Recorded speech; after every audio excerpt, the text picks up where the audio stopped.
Good evening and welcome to good health. కీళ్ళ వాపుతో బాధపడుతున్నారా? కీళ్ళ నొప్పికి మరియు మోకాళ్ళ నొప్పికి కారణాలేంటి? కీళ్ళ వాపు రావడానికి కారణాలేంటి? కీళ్ళ వాపుకు ఆయుర్వేదంలో ఎటువంటి చికిత్స అందుబాటులో ఉందో మనకు తెలియచేయడానికి సహజ ఆయుర్వేదిక్ హాస్పిటల్ నుంచి డాక్టర్ టిఎల్ శ్రీనివాస్ ఉన్నారు. వారిని అడిగి మరిన్ని విషయాలు తెలుసుకుందాం. Good evening doctor. Good evening అండి. సో ముందుగా చెప్పండి, అసలు కీళ్ళ వాపు అంటే ఏంటి? ఏ ఏజ్ వాళ్ళలో ఎక్కువగా చూస్తూ ఉంటాం? ముఖ్యంగా కీళ్ళ వాపు అనేది బాడీ లోపట జెయింట్స్ ఎక్కడెక్కడ ఉంటాయో అక్కడక్కడ ప్రదేశాల లోపట ఏదైనా ఇన్ఫెక్షన్ వలన కానీ, తర్వాత ఏదైనా ఇంజురీ అంటే బయట నుంచి ఏదైనా గాయం అవ్వడం వల్ల కానీ కీళ్ళ లోపట అక్యుములేషన్ జరిగి అక్కడ వాపు అనేది ఏర్పడుతుందండి. ఇలా వాపు ఏర్పడిన తర్వాత ఆ వాపు అనేది ఇంకా పెరుగుతుంటూ కీళ్ళను బిగిసినట్టు చేస్తుంది. అలా చేయడం వలన కీళ్ళ లోపల నొప్పి అనేది ఏర్పడుతుందండి. అయితే ముఖ్యంగా కీళ్ళ వాపు అనేది గుర్తుపట్టడానికి ముఖ్యంగా ఏర్పడినటువంటి కీళ్ళు లోపల వేడి అనేది ఉంటుందండి. ముట్టుకొని చూసినప్పుడు వేడిగా అనిపిస్తుంది. తర్వాత కదలికల్లో నొప్పి ఉంటుంది. తర్వాత ఏదైనా పొడిచినట్టు అనిపించడము, తర్వాత ప్రిక్కింగ్ పెయిన్ అంటారండి, చూదులతో కుచ్చినట్టుగా నొప్పి అనిపించడము, కదిలించడంలో బాగా హార్డ్నెస్గా అనిపించడం అనేది జరుగుతుందండి. ఈ విధమైనటువంటి కీళ్ళలో ఏర్పడేటువంటి లక్షణాన్ని కీళ్ళ వాపుగా వర్తిస్తారండి. ఓకే డాక్టర్, ఇప్పుడు జాయింట్ పెయిన్స్కి అసలు మేజర్ రీజన్స్ ఏంటి? ముఖ్యంగా జాయింట్ పెయిన్స్ వచ్చేసి కీళ్ళ లోపల ఏర్పడేటువంటి మార్పుల వలన, అంటే మనం తీసుకున్నటువంటి ఆహారము కానీ, మనము ఉన్నటువంటి విహారం కానీ, వాటి వలన కీళ్ళలో ఏర్పడుతున్నటువంటి మార్పుల వలన కీళ్ళ లోపల కదలికల్లో మార్పు వచ్చి, తర్వాత కదలికలు లేకుండా ఉండడము, తర్వాత కదిలిచ్చినప్పుడు పెయిన్ అనిపించడము, ఇలాంటి లక్షణాలు కనిపిస్తే కీళ్ళ లోపల మార్పులు జరిగినాయని గుర్తించాలండి. దీన్ని ఇమ్మీడియట్గా అంటే ప్రైమరీ స్టేజ్లో ఫస్ట్గా గుర్తించి దానికి చర్య తీసుకుంటే కీళ్ళు అనేటివి డ్యామేజ్ కాకుండా ఉంటాయండి. కీళ్ళు అనేటివి ఇరుసు లాంటివండి. దీన్ని ఒకసారి ఏదైనా మార్పు ఏర్పడిన తర్వాత దాన్ని అలాగే వాడుతూ ఉంటే ఇంకా డ్యామేజ్ అనేది ఎక్కువగా జరిగి డీప్గా ఇంజురీ అయ్యి తర్వాత బాగు చేయలేని స్థితికి కీళ్ళు వెళ్ళిపోయే ఛాన్సెస్ ఎక్కువగా ఉంటాయండి.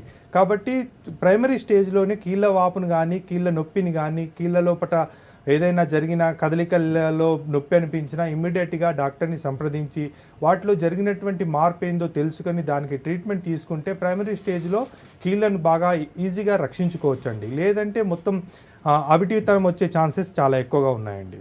ఓకే డాక్టర్, నెక్స్ట్ ఒక కాల్ తీసుకుందాం. హలో. నమస్తే మేడం. నమస్తే తిరుపతి గారు, చెప్పండి. డాక్టర్ ఉన్నారు, మీ ప్రాబ్లం చెప్పండి. మేము ఇయర్స్ 24 ఇయర్స్ మేడం. ఓకే. మోకాళ్ళ నొప్పులు వస్తున్నాయి మేడం. ఓకే. తిరుపతి గారు, మీ ఏజ్ ఎంత అండి? 24 ఇయర్స్ సార్. ఓకే. వెయిట్ ఎంత ఉన్నారండి? వెయిట్ 55 దాకా ఉన్నా సార్. 55 దాకా ఉన్నా. కొంచెం ఓవర్ వెయిట్ ఉన్నారండి. ముఖ్యంగా మోకాళ్ళలో నొప్పులు అనేటివి ఈ ఏజ్లో రావద్దండి. ముఖ్యంగా అయితే 45 సంవత్సరాలు దాటిన తర్వాత వస్తున్నాయి నొప్పులు అసలు యాక్చువల్గా. కానీ ఓవర్ వెయిట్ వలన కానీ, మనం తీసుకునే ఆహారంలో కాల్షియం యొక్క కంటెంట్ ఎక్కువగా సఫిషియెంట్గా లేకపోవడం వలన కానీ, కొన్ని లక్షణాల వలన తక్కువ ఏజ్లోనే మోకాళ్ళ నొప్పులు అనేటివి బాగా వస్తున్నాయండి. కాబట్టి వెయిట్ అనేది ఒకటి కంట్రోల్లో ఉంచుకొని రెగ్యులర్ ఎక్సర్సైజ్ అట్లాంటివి చేసుకుంటూ ఉంటే మోకాళ్ళను కాపాడుకోవచ్చండి. తర్వాత మెట్లెక్కడం కూడా కొంచెం తగ్గించుకోవాల్సి ఉంటుందండి. ఓకే డాక్టర్, ఇప్పుడు జాయింట్ పెయిన్స్ని సీరియస్గా ఎప్పుడు కన్సిడర్ చేయాలి అండ్ ఎలాంటి సిమ్టమ్స్ ఉంటాయి జనరల్గా? ముఖ్యంగా జాయింట్ పెయిన్స్ లోపల వాపు అనేది బాగా కామన్ సిమ్టమ్ అండి. ఏ జాయింట్లో కూడా మార్పు జరిగింది, ఏదైనా ఒక చేంజ్ జరిగింది అంటే ఇమ్మీడియట్గా వాపు వస్తుందండి. వాపు అనేది కామన్ సిమ్టము.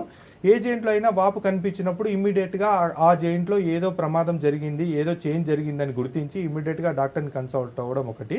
తర్వాత దీనిలో వచ్చేసి బర్సైటిస్ అనే ఒక ప్రాబ్లం వస్తుందండి. పటెల్లార్ బర్సైటిస్ అంటారు.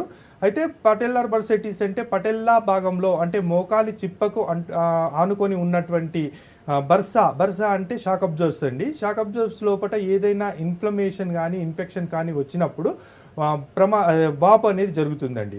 అయితే ఇది ఎలా వస్తుంది అంటే సివియర్ ఇంజురీ కావచ్చు, ఏదైనా యాక్సిడెంటల్ వలన ఏర్పడి ఉండొచ్చు, తర్వాత కొన్ని గేమ్స్ ఆడడం వలన కూడా ఇలాంటి ఇన్ఫెక్షన్స్ బర్సైటిస్ వస్తూ ఉన్నాయండి. అంటే జంపింగ్ లోపల ప్రెషర్ అనేది ఎక్కువగా బిల్డప్ అయినప్పుడు ఈ బర్సైటిస్ అనేది వచ్చే ఛాన్సెస్ ఉన్నాయి. ఇలాంటి లక్షణాల వలన గుర్తించి ఇమ్మీడియట్గా ట్రీట్మెంట్ తీసుకుంటే మనకు తొందర లోపల ఆ కీళ్ళని రక్షించుకోవడానికి ఛాన్సెస్ ఉంటాయి. ఓకే డాక్టర్, ఇప్పుడు జాయింట్స్లో ఎక్కువ మందికి ఎక్కడ పెయిన్స్ వస్తాయి? ముఖ్యంగా ఈ మధ్య కాలంలో చూస్తుంటే మెయిన్గా హిప్ జాయింట్ ఒకటి బాగా డ్యామేజ్ అవుతుందండి చాలామందికి. ఎందుకంటే కంటిన్యూషన్గా కూర్చొని వర్క్ చేస్తున్నారు. 8 అవర్స్ 10 అవర్స్ కూడా ఒక్కొక్కరు కంటిన్యూషన్గా లేవకుండా కూర్చుంటున్నారు. అదొకటి మెయిన్ రీజన్గా ఉంది. ఇంకొకటి కూర్చున్నటువంటి సీట్ ఒకటి కంఫర్ట్గా లేకపోవడము, వెన్నుపూసకి అనుకూలంగా ఉండకుండా స్టిఫ్గా ఉండి వెన్నుపూస మొత్తము చైర్కి ఆనకుండా కూర్చోవడం వలన కూడా, కంటిన్యూషన్ కూర్చోవడం వలన కూడా ఇలాంటి నొప్పులు అనేటివి హిప్ జాయింట్లో బాగా చూస్తున్నాము. ఇంకొకటి తీసుకునే ఆహారంలో కాల్షియం కంటెంట్ లేని విధంగా ఉండడం వలన, తర్వాత చాలామంది స్టెప్స్ను రెగ్యులర్గా యూజ్ చేయడము, ఇట్లాంటివి చాలాసార్లు వాడడం వలన ఏజ్ ఫ్యాక్టరు, తర్వాత తక్కువ ఏజ్లోనే నీ జాయింట్ పెయిన్స్ కూడా బాగా ఎక్కువగా కనిపిస్తున్నాయండి.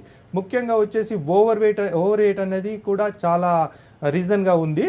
బాడీ యొక్క మొత్తం వెయిట్ని భరించే కీళ్ళు మోకాళ్ళండి. ఈ మోకాళ్ళ పైన ఓవర్ వెయిట్ పడ్డము, వాటిని అలాగే కంటిన్యూషన్గా ఓవర్ వెయిట్తో నడవడం వలన వాటి లోపల ప్రెషర్ బిల్డప్ అయి అరిగిపోవడం అనేది చాలా తక్కువ ఏజ్లోనే జరుగుతుందండి. కాబట్టి వెయిట్ ఒకటి కంట్రోల్గా ఉంచుకొని తర్వాత కీళ్ళను రక్షించుకుంటూ ఉంటే చాలా కాలం వరకు కీళ్ళలో ఎలాంటి ప్రాబ్లమ్స్ రాకుండా ఉంటాయండి.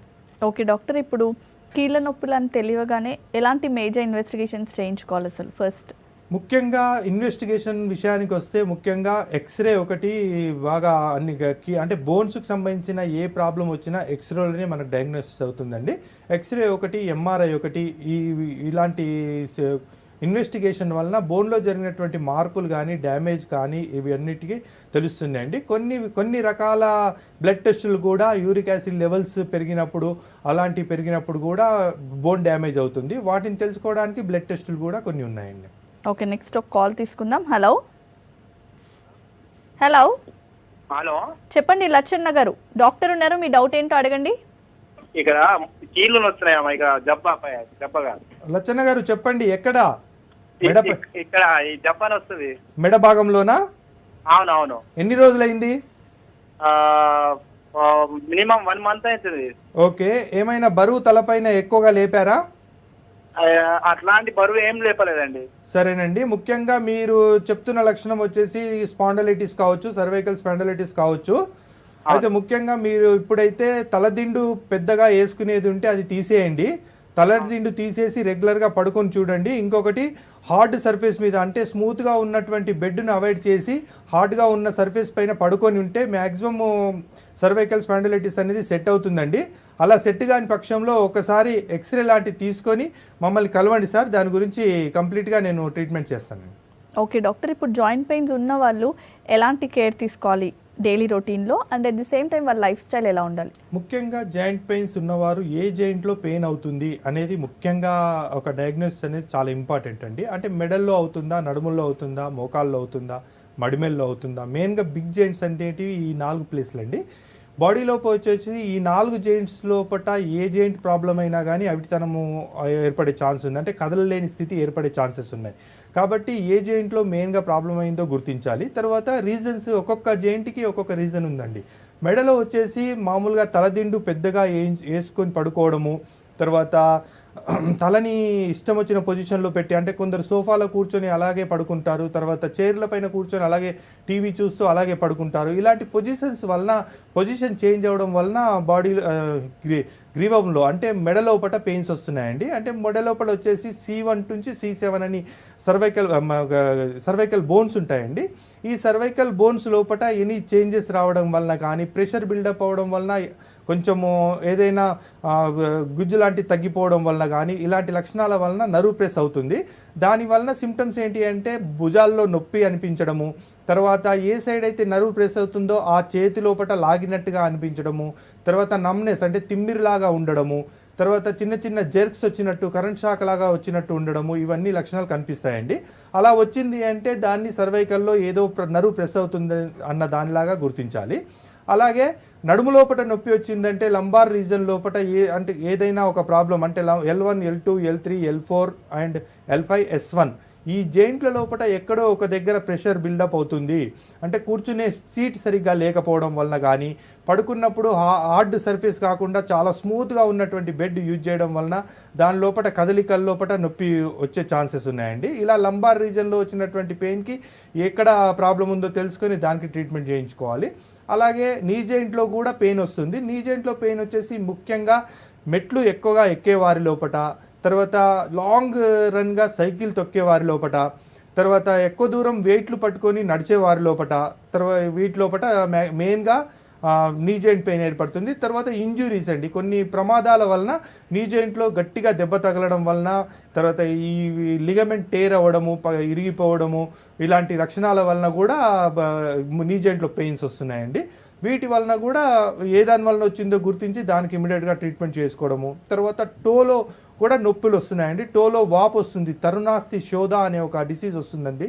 టో అంటే మడిమెల్లో వెనక వైపుగా కొంచెం బాగా లావుగా వాచినట్టయి, అలాంటి ఉదయం లేవగానే ఒక 10 అడుగులు 20 అడుగులు వేసే వరకు చాలా సివియర్ పెయిన్ ఉంటుంది.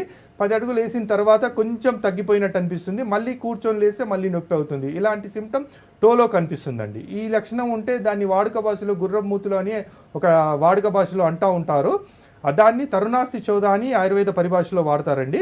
వీటికి కూడా అన్నిటికి కూడా ట్రీట్మెంట్ మా సహజ ఆయుర్వేదిక్ హాస్పిటల్లో మేము ఇస్తున్నామండి. ఓకే, నెక్స్ట్ కాల్ తీసుకుందాం. Hello hello hello call disconnect అయిపోయింది. డాక్టర్, ఇప్పుడు ఆయుర్వేదంలో ఎలాంటి ట్రీట్మెంట్స్ ఉన్నాయి, ఏ బేసిస్ మీద ఉంటుంది ట్రీట్మెంట్ అసలు? ముఖ్యంగా మేము ఆయుర్వేదంలో వచ్చేసి 2 రకాల ట్రీట్మెంట్స్ ఉన్నాయండి. ఒకటి మెడిసిన్స్ ద్వారా వచ్చినటువంటి నొప్పిని, తర్వాత జరిగినటువంటి ఏదైనా చేంజెస్ని మేము వాత ప్రకోపమా, పిత్త ప్రకోపమా, కఫ ప్రకోపమా అని గుర్తించి దానికి తగ్గట్టుగా ట్రీట్మెంట్ చేస్తూ ఉన్నామండి. తర్వాత డ్యామేజ్ అనేది ఎక్కువగా జరిగి అరిగిపోవడం అనేది చాలా జరిగినప్పుడు పంచకర్మ అనే ట్రీట్మెంట్ లోపల మంచి ట్రీట్మెంట్ ఉందండి. పంచకర్మ లోపల మోకాళ్ళకైతే జానువస్తి అని, నడుముకైతే కటివస్తి అని, సర్వైకల్ ప్రాబ్లంకి అయితే గ్రీవవస్తి అని వస్తి కర్మ ఒకటి చేస్తామండి. ఈ దానిలో ఏమవుతుంది అంటే మేము చేసినటువంటి ఆ ప్లేస్ లోపల ఆయిల్ అక్యుములేట్ అవుతుందండి. రెగ్యులర్గా ఆయిల్ని పంపించడం అనేది ఒకటి జరుగుతుంది. అంటే మా దగ్గర ఉన్నటువంటి స్పెషల్ అయినటువంటి ఆయిల్స్ వలన లోపలికి వెళ్ళి అక్యుములేట్ అవ్వడం వలన ఎక్కడైతే డ్యామేజ్ జరిగిందో అక్కడ లేయర్ లాగా ఏర్పడి ఆ డ్యామేజ్ని పూరించేస్తున్నానండి. అలా చేయడం వలన నొప్పులు అనేటివి చాలా త్వరితగతిన తగ్గుతున్నాయండి. కాబట్టి ఈ వస్తీ కర్మ లోపల మంచి ట్రీట్మెంట్ ఆయుర్వేదంలో అవైలబుల్గా ఉందండి. Next call. హలో హలో, చెప్పండి భాస్కర్, డాక్టర్ ఉన్నారు, మీ ప్రాబ్లం చెప్పండి. హలో, నమస్కారం సార్. భాస్కర్ గారు నమస్కారం అండి, చెప్పండి సార్. నాకు అది హిప్ జాయింట్ ప్రాబ్లం సార్. దాంట్లో బాల్స్ అరిగినాయని చెప్పారు, ఎంఆర్ఐ స్కాన్ ఇస్తే. ఎక్కడ hip joint sir. Hip joint. Okay, balls అరిగినాయని చెప్పారా? బాల్స్ 50% డ్యామేజ్ అయినాయి, కంపల్సరీ సర్జరీ చేయించుకోవాలని ఆర్థోపెడిక్ చెప్పారు సార్. ఓకే, అయితే మరి మీరు ఏమైనా సజెషన్స్ ఇవ్వగలరు సార్? దానివల్ల నాకు నడవడం చాలా ఇబ్బంది అవుతుంది సార్. ఓకేనండి. పెయిన్ వస్తుంది. ఎక్కడ ఏ సైడ్ ఎక్కువ అయిందండి పెయిన్? ఎక్కడ ఏ సైడ్ ఎక్కువ ఉంది? నాకైతే ఇప్పుడు ప్రజెంట్ అయితే 2 అరిగినాయి సార్. లెఫ్ట్ సైడ్ అయితే బాగా నొప్పి లేస్తుంది సార్. ఓకేనండి, ఒక్కసారి మీరు రిపోర్ట్స్ అన్ని తీసుకొని వస్తే అది మెడికల్గా ట్రీట్మెంట్ అవుతుందా లేదా అని నేను చెప్పగలుగుతానండి. ఎందుకంటే బాల్స్ అరిగిపోయినప్పుడు అది ఏ పొజిషన్లో అరిగింది, ఎంతవరకు డ్యామేజ్ అయింది, అవన్నీ చూసిన తర్వాతనే కానీ ట్రీట్మెంట్ చేయలేము. వీలుంటే ఒకసారి మా సహజ ఆయుర్వేదిక్ హాస్పిటల్కి వచ్చి రిపోర్ట్స్ అన్ని తీసుకొని వచ్చి కలవండి సార్. దాన్ని నేను పరిశీలించిన తర్వాత అది సర్జరీ అవసరం ఉందా లేకపోతే మెడికల్ ద్వారా మనం ఏమైనా చేయగలుగుతామా అనేది నేను హెల్ప్ చేయగలుగుతానండి. ఓకే, నెక్స్ట్ కరీంనగర్ నుంచి ఇంకో కాలర్ వెయిటింగ్. హలో హలో, చెప్పండి వెంకటేష్, డాక్టర్ ఉన్నారు, మీ డౌట్ క్లారిఫై చేసుకోండి. సార్ నేను బైక్ పై వెళ్తుంటాను, ఎక్కువ జర్నీ చేస్తాను, మాది రికవరీ ఏజెంట్. అయితే నాకు వెన్ను పుస్తకాలు తిమ్మిరి వచ్చినట్టు మెడ భాగంలో అసలు నైట్ పండుకున్నప్పుడు మెడలు దిండు పెట్టుకున్నా ఏం చేసినా అసలు నిద్ర పట్టదు. ఫస్ట్ పెయిన్స్ ఉంటాయి సార్. దీనికి కొంచెం ప్రాబ్లమ్స్ ఇప్పుడు ఇంతకుముందు ఒకసారి చెప్పారు దిండు పెట్టుకోవాలా, అది ఇండియా అని మళ్ళీ నేను కాల్ చేశాను సార్. అదేనండి, ముఖ్యంగా సర్వైకల్ ప్రాబ్లం వచ్చినప్పుడు దిండు తీసేయడం అనేది చాలా ఇంపార్టెంట్ అండి. ఎందుకంటే దిండు ఎక్కువ ఎత్తుగా పెట్టుకోవడం వలన వెన్నుపూసకు తర్వాత ఈ సర్వైకల్ బోన్స్కి మధ్య లోపల గ్యాప్ వస్తుందండి. ఈ గ్యాప్ వలన పెయిన్ అనేది ఎక్కువగా అగ్రివేట్ అవుతుంది. కాబట్టి దిండు తీసేసి పడుకోవడం అంటే అతి తక్కువగా ఇంచుమించు ఒక 2 ఇంచెస్ దిండు మాత్రం పెట్టుకోవడం అవైలబిలిటీ అని దాన్ని పర్మిషన్ ఇస్తాము. అలాంటిది వాడుతూ ఉంటే కంటిన్యూషన్గా హార్డ్ సర్ఫేస్ పైన పడుకోవడం ఒకటి తప్పకుండా చేయాల్సిన పని అండి. తర్వాత మీరు వీటితో పాటు ఒకటి త్రయోదశాంగ గుగ్గులు అని ఒక ట్యాబ్లెట్ దొరుకుతుందండి. మీరు వేసుకొని చూడండి, 2 ట్యాబ్లెట్స్ మార్నింగ్ అండ్ ఈవినింగ్ వేసుకోండి గోరెచ్చటి నీళ్ళతో. అలా వేసుకొని చూడండి. ఒకవేళ తగ్గకపోతే ఒకసారి మీ ఎక్స్రే రిపోర్ట్ తీసుకొని కలవండి సార్. ఓకే డాక్టర్, ఇప్పుడు జాయింట్ పెయిన్స్ ఉన్న వాళ్ళలో కొంతమంది సర్జరీస్ ప్రిఫర్ చేస్తారు కదా, అసలు సర్జరీస్ ఎంతవరకు సేఫ్ అండ్ ఆయుర్వేదాలో సర్జరీని అవాయిడ్ చేసే ఛాన్స్ ఉందా? ముఖ్యంగా సర్జరీ వచ్చేసి నీ జాయింట్ రిప్లేస్మెంట్ కోసం సర్జరీ బాగా చేస్తున్నారండి. సర్జరీ అయితే అడ్వైజబుల్ కాదని మా యొక్క అభిప్రాయం అండి. ఎందుకంటే సర్జరీస్ వలన నీ జాయింట్ రిప్లేస్ అంటే ఒక ఫారెన్ బాడీని బాడీలో ఇన్సర్ట్ చేయడము. ఇలా ఇన్సర్ట్ చేయడం వలన అది బాడీకి సెట్ అవుతుందా సెట్ అవ్వదా అనేది చెప్పలేము. తర్వాత ఏజ్ ఫ్యాక్టర్ వలన కూడా సర్జరీస్ని కొంతమంది బేర్ చేయలేని పరిస్థితిలో ఉంది. తర్వాత ఎకనామికల్గా కూడా సర్జరీ అనేది చాలా కాస్ట్తో కూడుకున్న పని. వీటన్నిటికి కాకుండా మేము చేసేటువంటి ఇందాక చెప్పినట్టు వస్తీకర్మ లోపట చాలా అద్భుతమైన రిజల్ట్స్ మాకు వస్తున్నాయండి. అంటే మేము పంపించేటువంటి ఆయిల్స్ ఏవైతే ఉన్నాయో ఆ ఆయిల్స్ అనేటివి నొప్పిని తగ్గించడము, తర్వాత కాట్లేజ్ లాగా మళ్ళీ కన్వర్ట్ అవ్వడము, అక్కడ ఏర్పడినటువంటి డ్యామేజ్ని పూరించడము, ఇలాంటివన్నీ చాలా బాగా జరుగుతున్నాయి. కాబట్టి మేము సర్జరీ లేకుండానే ప్రయత్నం చేస్తున్నాము, సక్సెస్ సాధిస్తున్నాము అని చెప్పగలుగుతానండి నేను. Okay, next call. హలో, నమస్తే మేడం. నమస్తే, చెప్పండి యాదగిరి గారు. ఈ కిళ్ళు బండి బైక్ నడుపుతుంటే అటు ఇటు బాగా చేతులన్నీ నరాలు పట్టేసినట్లు లాగా అయిపోతాయి, ఒడి తిరిగినట్టు అయిపోతుంది మేడం. సార్ ఎన్ని రోజులు అయిందండి అట్లా? ఎప్పుడన్నా వర్షం వల్ల తడిస్తే ఎక్కువ ఉంటది. ఓకే, మెడలో నొప్పులు అనిపిస్తున్నాయి ఏమన్నా? ఏం లేదు మేడం సార్, ఇదివరకు ఒకసారి ఇట్లా నొప్పి వస్తే టాబ్లెట్ ఆడితే పోయినది. ఇప్పుడు ఏదన్నా తడిచి ఒక హాఫ్ అన్ అవర్ అట్లా అయింది అనుకో, ఎక్కువ అనేది బిగిస్కపోయినట్టు అవుతున్నాయా? బిగిస్కపోయినట్టు చేయి మొత్తం ఏదో పచ్చవతం అంటారు కదా. ఓకేనండి, వాత ప్రకోపం ఎక్కువగా జరుగుతున్నట్టుగా కనిపిస్తుందండి. కాబట్టి మీరు ఒక 2 ట్యాబ్లెట్స్ చెప్తాను, ఆ ట్యాబ్లెట్స్ ఆయుర్వేదిక్ షాప్లో దొరుకుతాయి, అవి తీసుకోండి, వేసుకొని చూడండి. ఒకటి ఇందాక చెప్పినట్టు త్రయోదశాంగ గుగ్గులు ట్యాబ్లెట్ ఒకటి, తర్వాత సింహనాథ గుగ్గులు ట్యాబ్లెట్ ఒకటి. ఈ 2 ట్యాబ్లెట్స్ని ఉదయం అదొకటి, సాయంత్రం అదొకటి గోరెచ్చటి నీళ్ళతో వేసుకోండి సార్. వేసుకున్న తర్వాత కూడా ఆ తిమ్మిర్లు తగ్గకపోతే కలవండి. మ్యాక్సిమం ఈ 2 ట్యాబ్లెట్స్లో ఆ తిమ్మిర్లు అనేవి తగ్గుతాయని మీరు చెప్పిన సిమ్టమ్స్ వల్ల తెలుస్తుందండి. ఓకే డాక్టర్, ఇప్పుడు జాయింట్ పెయిన్స్ ఉన్న వాళ్ళకి అంటే వాళ్ళు లైఫ్ లాంగ్ మెడిసిన్ యూజ్ చేయాలా, లేకపోతే సర్టన్ పీరియడ్ యూజ్ చేస్తే తగ్గిపోయే ఛాన్సెస్ అంటే ఉన్నాయా? ఇందులో వచ్చేసి కొన్ని డిజార్డర్స్, ఆటో ఇమ్యూన్ డిజార్డర్స్ అని ఉన్నాయండి. రుమటైడ్ ఆర్థరైటిస్, గౌటీ ఆర్థరైటిస్, ఇలాంటి ఆటో ఇమ్యూన్ డిజార్డర్స్ వలన కొంచెం లాంగ్ టర్మ్లోనే మెడిసిన్స్ వాడాల్సిన పరిస్థితి వస్తుందండి. లేదా చిన్న మామూలుగా జాయింట్స్ లోపల వచ్చేటువంటి వాత ప్రకోపం వలన బిగిసిపోయినటువంటి కానీ, ఇంజురీ వలన ఏవైనా జరిగినటువంటి ఇన్ఫ్లమేషన్స్ వలన జరిగినటువంటి ఏవైనా కారణాల వలన కానీ ఏర్పడినటువంటి చేంజెస్ని మనం మెడిసిన్స్ ద్వారా ఈ పంచకర్మ ట్రీట్మెంట్ ద్వారా తగ్గిస్తామండి. తర్వాత ఆటో ఇమ్యూన్ డిజార్డర్ వలన ఏర్పడినటువంటి వాటికి కూడా పంచకర్మ ట్రీట్మెంట్ ఉంది. అది చేస్తూ కూడా చాలా కాలం పాటు మెడిసిన్స్ వాడుకుంటే బాడీ లోపల ఇమ్యూనిటీ డెవలప్ అయినప్పుడు ఆ డిసీజ్ అనేది తగ్గిపోవడం జరుగుతుందండి. ఇమ్యూనిటీ డెవలప్ చేయడానికి కొంచెం టైం పడుతుంది. అంటే ఇలాంటి కంజెనిటల్గా వచ్చే డిజార్డర్స్ వలన కానీ, లేకపోతే ఆటో ఇమ్యూన్ డిజార్డర్స్ వలన వచ్చేటువంటి నొప్పులకు మాత్రం చాలా కాలం వాడాల్సి వస్తుంది. మిగిలిన వాటికి అంతకాలం వాడాల్సిన అవసరం రాదు. ఇంచుమించు 6 to 8 months లోపల చాలా వరకు రిజల్ట్స్ వస్తాయండి. ఓకే డాక్టర్, ఇప్పుడు జాయింట్ పెయిన్స్ ఉన్న వాళ్ళకి ఇంకేమైనా హెల్త్ కాంప్లికేషన్స్, రిస్క్ ఉండే ఛాన్సెస్ ఉన్నాయా? ఛాన్సెస్ అంటే హెల్త్ రిస్క్ ఛాన్సెస్ అంటే మెకానికల్గా ప్రాబ్లమ్స్ అనేవి చాలా ఎక్కువగా ఉంటాయండి. వాళ్ళు ఎక్కడికి కదలలేని పరిస్థితి ఉంటుంది, ఏ పని కూడా చేయలేని పరిస్థితి ఉంటుంది, నడవాలంటే నడవలేని పరిస్థితి, తర్వాత నడుములో కనుక నొప్పి కలిగితే ఎక్కడ కూర్చోలేని పరిస్థితి. ఒక 15-20 నిమిషాలు కూర్చోగానే నడుముల నుండి నొప్పి అనిపించి వాళ్ళు ఇమ్మీడియట్గా వాలిపోవడము, పడుకోవడం అలాంటివి జరుగుతూ ఉంటుందండి. కాబట్టి ఇలాంటి మెకానికల్ ప్రాబ్లం వల్లనే చాలామంది నొప్పులతో చాలా బాధపడుతుంటారు. ఎక్కడ వాళ్ళు ఒక అరగంట సేపు కుదుటగా కూర్చోలేని పరిస్థితి ఏర్పడుతుందండి. కాబట్టి ట్రీట్మెంట్ అనేది ప్రైమరీ స్టేజ్లో తీసుకుంటే ఎలాంటి నొప్పినైనా సక్సెస్ఫుల్గా తగ్గించవచ్చండి. తర్వాత క్రానిక్ అయిన తర్వాత మీరు అలాగే నడుస్తూ ఉండి డ్యామేజ్ ఎక్కువగా చేసుకున్న తర్వాత ట్రీట్మెంట్కి వస్తే ట్రీట్మెంట్ అనేది కొంచెం డిలే అవుతుందండి. తర్వాత ట్రీట్మెంట్ చేయడం కూడా కొంచెం సక్సెస్ అనేది తక్కువ ఉంటుంది. కాబట్టి ఏ నొప్పి అయినా కీళ్ళలో కానీ ఎనీ కీళ్ళలో, చిన్న కీళ్ళు కానీ పెద్ద కీళ్ళు కానీ, ఏ కీళ్ళు అయినప్పటికీ నొప్పి రాగానే ఇమ్మీడియట్గా డాక్టర్ని సంప్రదించి దానిలో జరిగినటువంటి మార్పు ఏంది, ఎలాంటి మెడిసిన్స్ వాడాలి అన్నది ముఖ్యంగా తెలుసుకొని ఇమ్మీడియట్గా వాడితే కీళ్ళను రక్షించుకోవడం అనేది చాలా సులభమైన పద్ధతి అండి. Okay, next call. Hello hello hello, చెప్పండి సాయిలు గారు, డాక్టర్ ఉన్నారు, మీ ప్రాబ్లం చెప్పండి. నమస్కారం సార్. నమస్కారం అండి సాయిల్ గారు, చెప్పండి సార్. సార్ నాకు రైట్ నీలో పెయిన్ వచ్చింది సార్. పెయిన్ అంటే ఎలాంటి పెయిన్ వచ్చింది? నొప్పిలా పొడిచినట్టు అవుతుందా, లేకపోతే వాపులాగుందా?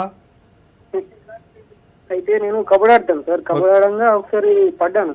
ఓకే ఓకే చెప్పండి. అయితే అది ట్రీట్మెంట్ చేయించుకున్నా సార్ ఫిజియోథెరపీ దగ్గర. ఓకే. అయితే మళ్ళీ ఒక 2 months తర్వాత గేమ్ ఆడినప్పుడు మళ్ళీ ఒకసారి పెయిన్ వచ్చి వాపు వచ్చింది సార్ అట్లా. ఓకే. ముఖ్యంగా కబడ్డీ ఇలాంటి హార్డ్ గేమ్స్ ఏవైతే ఆడుతూ ఉంటారో వాళ్ళ ఫుట్బాల్ ఇలాంటి గేమ్స్ ఆడే వాళ్ళ లోపల లిగమెంటల్ టేర్ అనేది ఒకటి జరుగుతుందండి. అంటే మోకాళ్ళని పట్టి పెట్టేటువంటి లిగమెంట్స్ అంటే టెండాన్స్ కానీ లిగమెంట్స్ కానీ లాటరల్ కొలాటరల్ లిగమెంటు, తర్వాత మిడిల్ కొలాటరల్ లిగమెంటు, తర్వాత యాంటీరియర్ క్రూసియేట్ లిగమెంట్స్, ఇట్లాంటి లిగమెంట్స్ ఉంటాయి. ఈ లిగమెంట్స్ అన్నీ కూడా కింది బోన్ని పై బోన్ని 2 బోన్స్ని తర్వాత పటెల్లతో పాటు ముందుకి వెనకకి కదిలే విధంగా, వెనక్కి ఎక్కువగా కదలని విధంగా ఇలాంటి అన్ని ఒక సిస్టమేటిక్గా దాన్ని పట్టి పెడతా ఉంటుందండి. అయితే ఇలాంటీ గేమ్స్ వలన చాలా ఎక్కువ ఫోర్స్ఫుల్గా ఉపయోగిస్తాం, నీ జాయింట్ని ఉపయోగిస్తాం కాబట్టి వాటి వలన ఈ లిగమెంట్స్ అనేటివి వాటి ఎలాస్టిసిటీ కోల్పోవడం కానీ లేదంటే కొన్ని సందర్భాల్లో తెగిపోవడం ఇలాంటివి జరుగుతూ ఉంటాయండి. కాబట్టి అలాంటి సందర్భాలు ఏదైనా జరిగినప్పుడు ఇమ్మీడియట్గా ట్రీట్మెంట్ తీసుకోవడం అనేది ఒక పద్ధతి అండి. ఇంకొకటి ఆ నీ జాయింట్ని ఎక్కువగా కదలనీయకుండా తర్వాత ఏదైనా బ్యాండేజ్ లాంటిది వేసుకొని ఎక్కువగా దాన్ని వాడకుండా ఉంటే తొందరగా దానికి రెస్ట్ ఇస్తే ఒక 45 days వరకు రెస్ట్ లాగా ఉంటే ఆ నీ జాయింట్లో టెండాన్లో కోల్పోయినటువంటి ఎలాసిటీ ఏదైతే ఉందో అది తిరిగి పొందుతామండి. దానివల్ల కూడా కొంచెం ఇమ్మీడియట్గా తగ్గిపోతుందండి. తర్వాత ఎప్పుడైతే మనం నడుస్తున్నప్పుడు వెనక నుంచి తోసినట్టు అవ్వడము లేదంటే మోకాళ్ళు వెనక్కి లాగినట్టు అవ్వడము ఇలాంటి లక్షణాలు ఉంటే టెండాన్లో ఏదో ప్రాబ్లం అయిందని ఇమ్మీడియట్గా గుర్తించే సిమ్టమ్ అండి అది. ఓకే డాక్టర్, ఇప్పుడు ట్రీట్మెంట్లో ఉన్న వాళ్ళకి మీరు ఎలాంటి జాగ్రత్తలు చెప్తారు?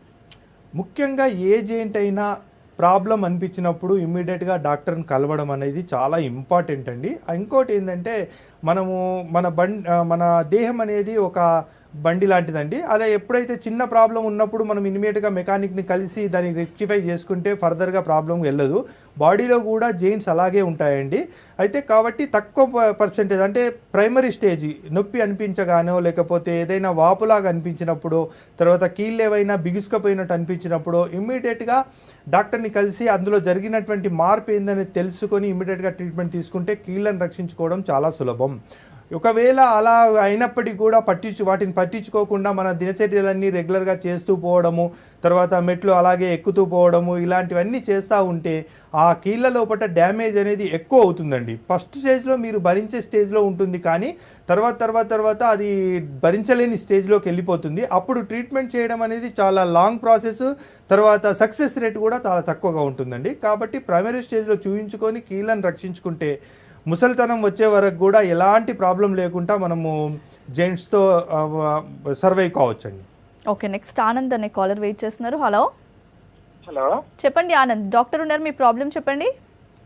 మేడం నాకు 4 months బ్యాక్ యాక్సిడెంటల్లో D12L1 అనే డిస్క్ కంప్రెస్ అయ్యాయి. ఓకే. అయితే 2 months రెస్ట్ తీసుకోమన్నారు, రెస్ట్ తీసుకున్నాను సార్. ఓకే. రెస్ట్ తీసుకున్న తర్వాత మళ్ళీ MRI చేస్తే అందులో అడిమా వచ్చినట్టు చెప్పారు. ఏమొచ్చిందండి? అడిమా సార్, ఎడిమా వచ్చింది. ఓకే. అడిమా వచ్చిందని చెప్పారు. అది కూడా తక్కువ అయిపోతూ ప్రాబ్లం లేదని చెప్పారు. ఓకే.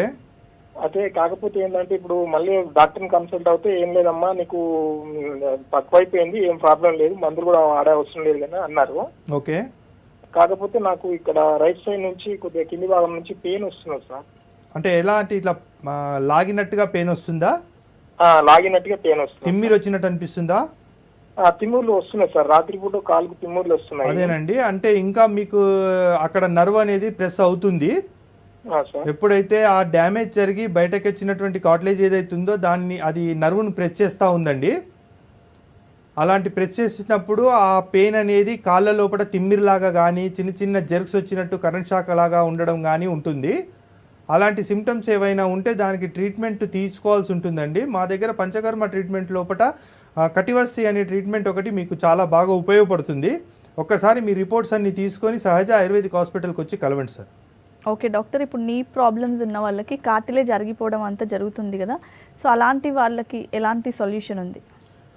ముఖ్యంగా కార్టిలేజ్ అరిగిపోవడము లేదంటే తర్వాత టెండాన్స్ ఏవైనా ఎలాసిటీ కోల్పోవడము, నీ జాయింట్లో బాగా ప్రెషర్ వలన సీషేపుడ్ కార్టిలేజ్ లాంటిది అరిగిపోవడము ఇలాంటి జరిగినప్పుడు ముఖ్యంగా మేము చేసేది జానువస్తి లోపల రెగ్యులర్గా 21 డేస్ ఆయిల్ ఫిల్అప్ చేస్తామండి నీ జాయింట్ పైన. అలా చేయడం వలన రోజు కొంచెం ఆయిల్ అనేది నీ జాయింట్లో అక్యుములేట్ అవుతుంది.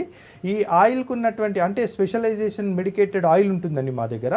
ఆయిల్కు ఉన్నటువంటి లక్షణం ఏంటంటే ఎక్కడైతే డ్యామేజ్ జరిగిందో ఆ డ్యామేజ్ పైన ఒక లేయర్ లాగా ఏర్పడి ఆ 2 బోన్స్కి మధ్య లోపల కాట్లేజ్ లాగా కన్వర్ట్ అవుతుందండి. ఇలా 21 డేస్ మేము ట్రీట్మెంట్ చేసిన తర్వాత మేము ఇచ్చేటువంటి మెడిసిన్స్ కంటిన్యూషన్గా వాడడం వలన ఆ డ్యామేజ్ అనేది తొందరగా తగ్గిపోతుందండి. ఇలా చేయడం వలన జానువస్తిలో మంచి రిజల్ట్స్ సాధిస్తున్నామండి.